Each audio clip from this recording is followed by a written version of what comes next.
Greetings, Deborah's Tree family. It's Reverend Sage here, and I'm so pleased to be offering a devotion this month in this home stretch to Christmas morning.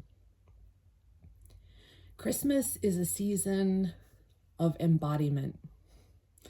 There couldn't be a more embodied story than a story of God being born into the life, the physical form, the physical life of Jesus Christ. And so it is a season to remember the sacredness, the importance of our own embodiment of the spiritual life. In many ways, I see the invitation of embodiment as the heart of the Christian story and very much the heart of the new church story. Much of what Swedenborg was reacting to and railing against was a disembodied faith. A faith that focused on appearances, the creeds that we spoke or affirmed, or the practices that we engaged in, the rituals we participated in. For many, many, many, many, many generations, and still very much today, many people see faith as a performance or a set of ideas that we believe on Sundays or in our high holy moments, and then we discard for more practical concerns the rest of the week. I would encourage you to consider that during this Christmas holiday and all the time, faith is much more than that. That true faith is embodied in our physical form and embodied in every single moment of our lives.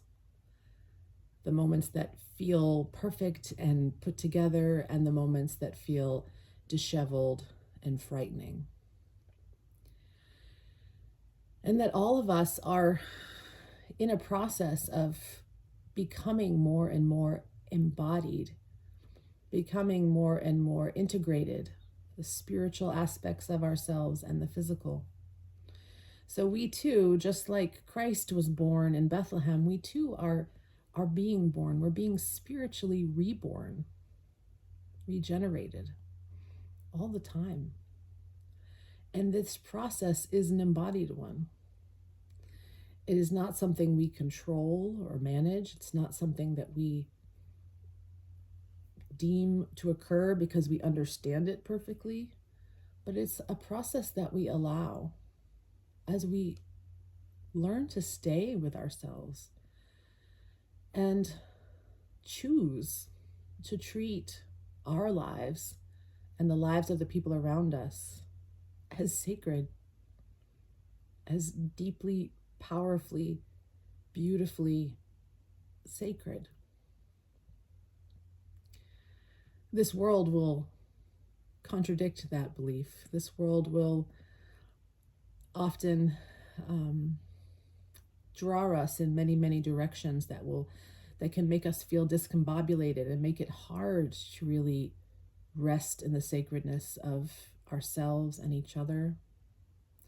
But I would encourage you to consider that the only reason that's true is because we've been doing it for a very long time. We've been prioritizing external appearances over internal realities. We've been prioritizing the big occasion, the Christmas morning, over the steady rhythms of life day to day. We've been prioritizing getting to church and having everything tied up and perfect and looking well over the continual spirituality of living, eating, sleeping, caring, being present to each other. So if you're feeling pulled in many directions, know that you're not alone, that this is the reverberations of generations of choices, and that now, right now, we can choose differently. We can choose to embody the spirituality that is beyond occasion or appearance or performance. The spirituality that says that God is giving us life and we are recipients of that life right now, in the bodies we have, in the lives that we have, in the moments that we are in. We can stop rejecting those moments or seeking to look for a better one, but instead settle in, become conscious and aware of what is around you and within you. Love and treasure what you find. And when there is harm or hurt or ill feelings or violence, anything that you would not prefer, become even curious about that. Wonder what that experience is telling you about your own growth and regeneration. And maybe even love in the midst of it, so that you can choose differently, so that we can choose differently, and begin to truly embody this new church that is coming into being now and always. Merry Christmas, friends.